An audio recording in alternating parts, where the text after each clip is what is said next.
Hello there guys and welcome back to the channel. So today's video is going to be about Nick Fury and why exactly he's so darn good. So first of all, we're going to take a look at how he performs in Labyrinth of Legends against Red Hulk and then also against Star-Lord. When it comes to like Labyrinth and accessing his massive damage output, you obviously kind of have to kill him off first. So here we're just taking a bunch of hits to the face and waiting till basically the Red Hulk is gonna have his way with us. So at this point, we're already unblockable. I choose to shoot my level 2 just because I don't want to start in like level 3 when I'm in my dead phase. We also access like Inner Bleed. I think it's called Inner Bleed. Basically his passive bleed once you get 8 bleed effects. So we all immediately get our bleeds last longer. Now, I'm not going to be going over all Nick Fury's abilities. You can surely take a champion, read it, find information on forums or wherever. The base idea is once he has 15 or more tactical charges, he is unblockable. You gain tactical charges by getting hit or by shooting your level 1s, so getting hit not really recommended, especially if you're playing on low health. So basically you need to shoot off a couple of your level 1s. Typically level 1 gives you 4 tactical charges and they do expire. However, if you have Fury buff active, these charges do not expire. And then if you have Fury active, basically once you lose your counter, the first life, then you gain double amount of charges for all your interactions kind of. So in here, we have 17 charges, we're unblockable, and we're just dishing away this Red Hulk. Now, his bleeds, every single medium activates a bleed, heavy attack can place up to 3 bleeds, and light attack, when you finish a combo, places a huge bleed. However, the bleed is not too long. You can extend the duration of the bleed if you have that passive bleed active, and then it gets extended based on the number of tactical charges you have. So you want to have fair few tactical charges and that passive bleed active, and then you can extend duration of all of your bleeds and kind of do a lot more damage output. But remember, all your main damage is going to come from that light attack bleed. And that's also a reason why you kind of have to count how many bleeds you have an opponent at any given time. You don't always want to convert them to that passive bleed. You want to have as many kind of light attack bleeds active on opponent for as long as you can. That is basically how you play Nick Fury. Now, as you can see here, we're 97, basically 100 hits in, and he is dead. We did shoot off a level 2 before, so there's going to be a few more hits. But basically all of this damage came in 100 hits. That's insane. This whole thing took like less than 3 minutes. Now we're going to pretty much do the same thing against Star-Lord. So once again, our plan is to kind of waste our first life, which is not necessarily what I recommend doing in regular questing, even though your damage output will be lacking compared, but still. So anyways, we're going to talk about that bit later. So now we're shooting off our level 1 at 19 is a perfect amount of tactical charges to keep yourself at, because you will get maximum bleed duration and you're basically not going to overrun your tactical charge, because once you get to 20, all of your tactical charges get consumed and you get another Fury, which fair enough will help you hit harder, but you will not be unblockable anymore and you will not have extended bleed duration.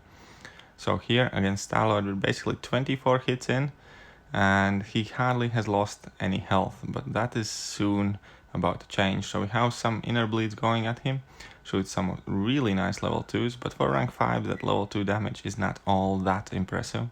The main thing to pay attention here is that bleed damage.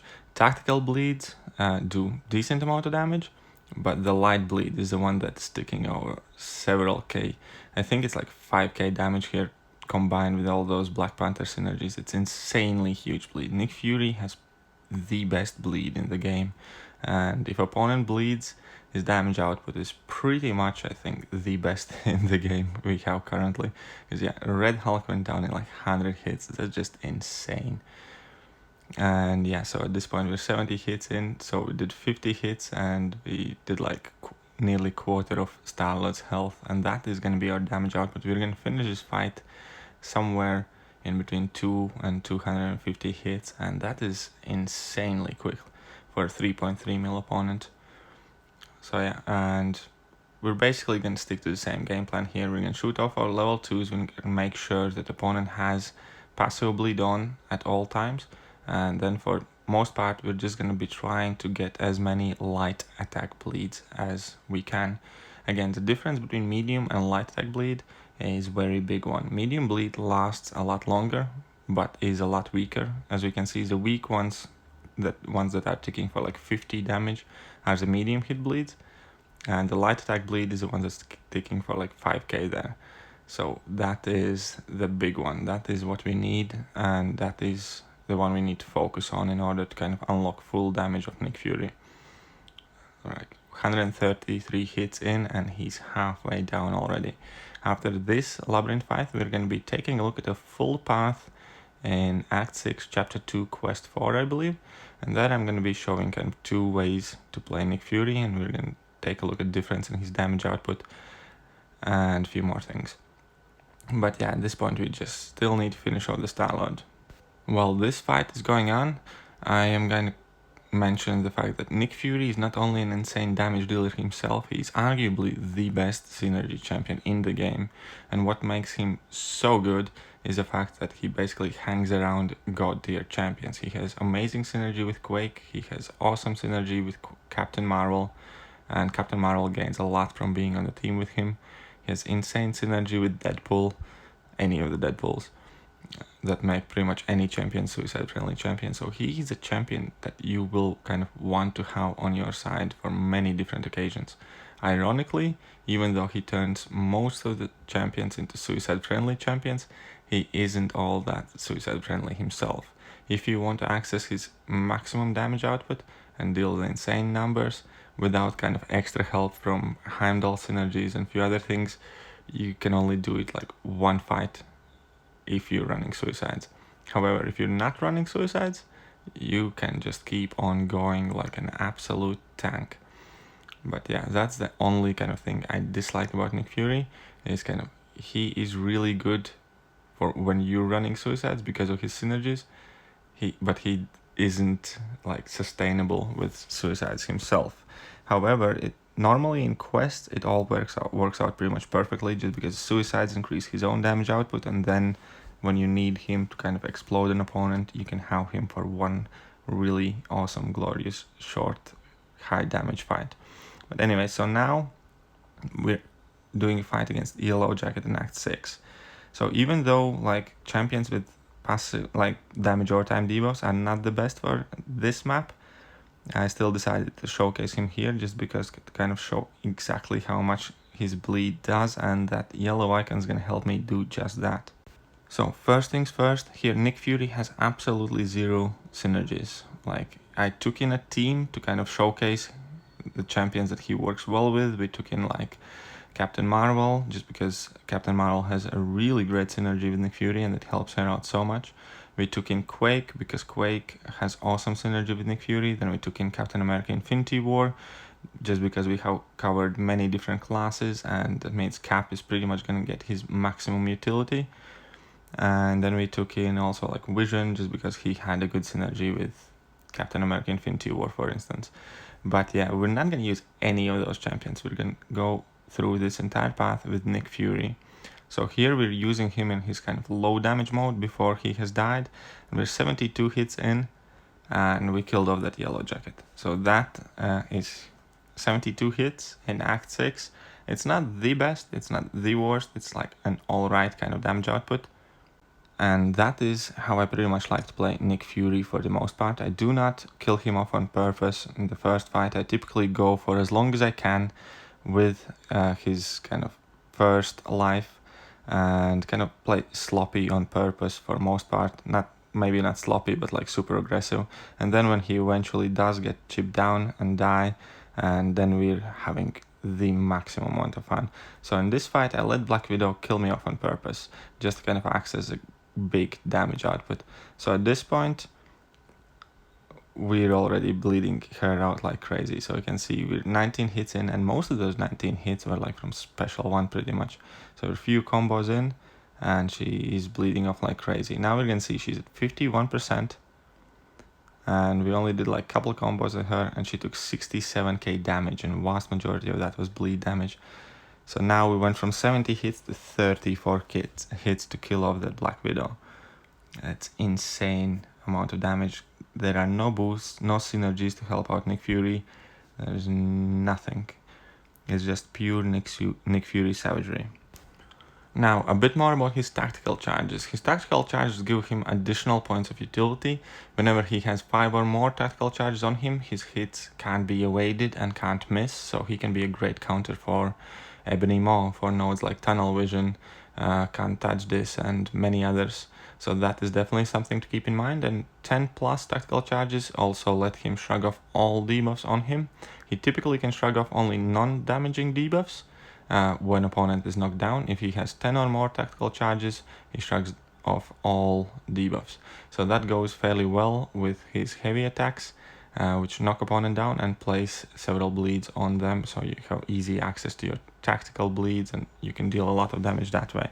But still, his most effective way of dealing damage is his light attack bleed. So as you can see here, Deadpool X-Force is absolutely melting with like 35 hits in, and he's on few percent health. Unfortunately, I think, yeah, he survived here, his shield icon activated, so we kind of need to stall the fight till that shield expires. But that's not gonna be much of an issue. So we can see here we're still hanging on our 30%. We haven't used any potions, we don't have any healing synergies active with us. We're just basically dealing insane amount of damage. The fights are going through really short, that's why we are able to kind of sustain our health extremely well to this point. Now with War Machine, obviously we need to be careful. We can't let him shoot off level 1 while that shield icon is active, and we only need to let him shoot his special attacks while it's on cooldown. So it's a bit tricky kind of thing to manage, but on the bright side, Nick Fury deals so much damage that we do not have to put up with it for long. We can easily deal with it in a couple of cycles. So at this point we don't have any tactical charges, and we are not going to need any, just because even without building him up properly, he is doing insane amount of damage. So now we wait until the shield expires, we're shooting off our level 2, opponent is stunned, and we finish combo with light attack, place a massive bleed, he shoots off level 2 and he's already dead. So 29 hits, Act 6 opponent down in 29 hits without any suicides.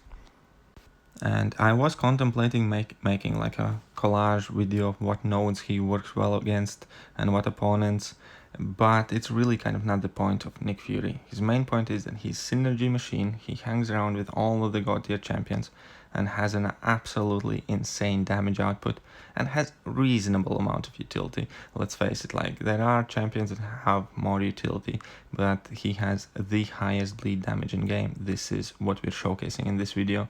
So now for the rest of the path, I have kind of sped up the footage just so you guys don't get too bored. But as we saw there, all of the fights last couple of level 1s basically, couple of combos, and opponents are dead. And all of this damage with no suicides, no boosts, no kind of synergy bonuses, nothing. None of the synergies that we have on a team actually help Nick Fury. They're not meant for Nick Fury, they're kind of meant to show that Nick Fury is there to help other champions be better while being an absolute beast of a damage dealer himself. Now, obviously, once again, there are champions who have more utility in terms of what they can do in the fight themselves. However, Nick Fury is the best synergy champion, in my opinion, in the game. Somewhere on similar level to Heimdall, but I still kind of use him more often than I use Heimdall. That's why I actually ranked him to rank 5.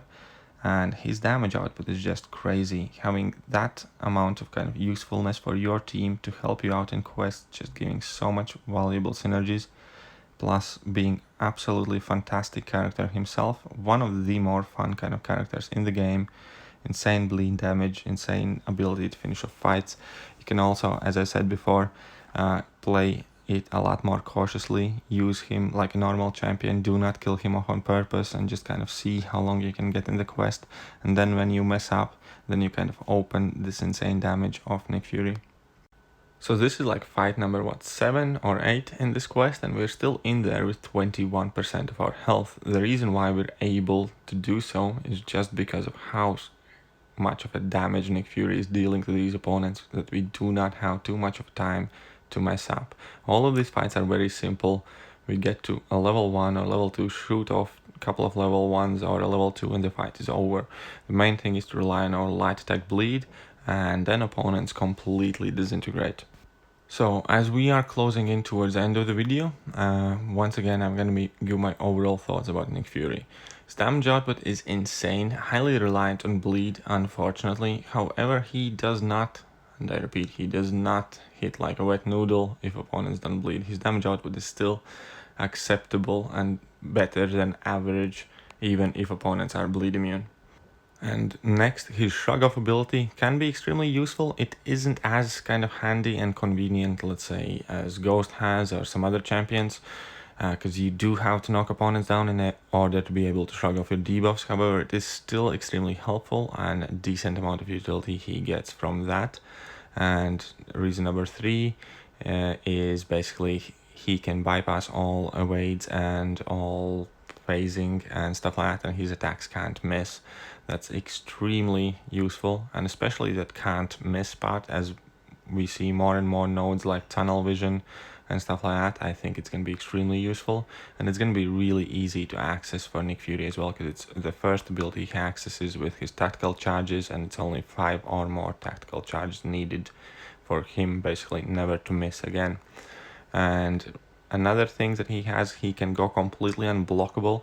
They're going to be extremely useful for many different fights where you struggle finding ins and where you can't simply parry opponent, where you're dealing with stun immune opponents like we're going to be showcasing in this Kingpin fight. This Kingpin is essentially bleed immune. He shrugs off most of our bleeds. We do sneak in some of them here and there. When he's in his overpower, he can shrug off. And he's also stun immune, but we're going to get to 16 tactical charges, we're going to be unblockable, and we're going to have absolutely no problem finding an opening ever in this fight. So that is going to be super useful. And yeah, so he has great amount of utility, and combine that with his insane synergies that are just so helpful and in many cases fairly game breaking. That's why I love Nick Fury. Not because of whatever he can do by himself, but because of what he can do for your team. If you play Quake, if you play like Captain Marvel, he's gonna be great for you. If you like Suicide Masteries, he's gonna be great for you. If you alternate in between them on and off, he's still gonna be great for you. If you just like playing without Suicide Masteries, just like high bleed damage champions, he's gonna be an awesome champion to have. And yeah, I absolutely love Nick Fury.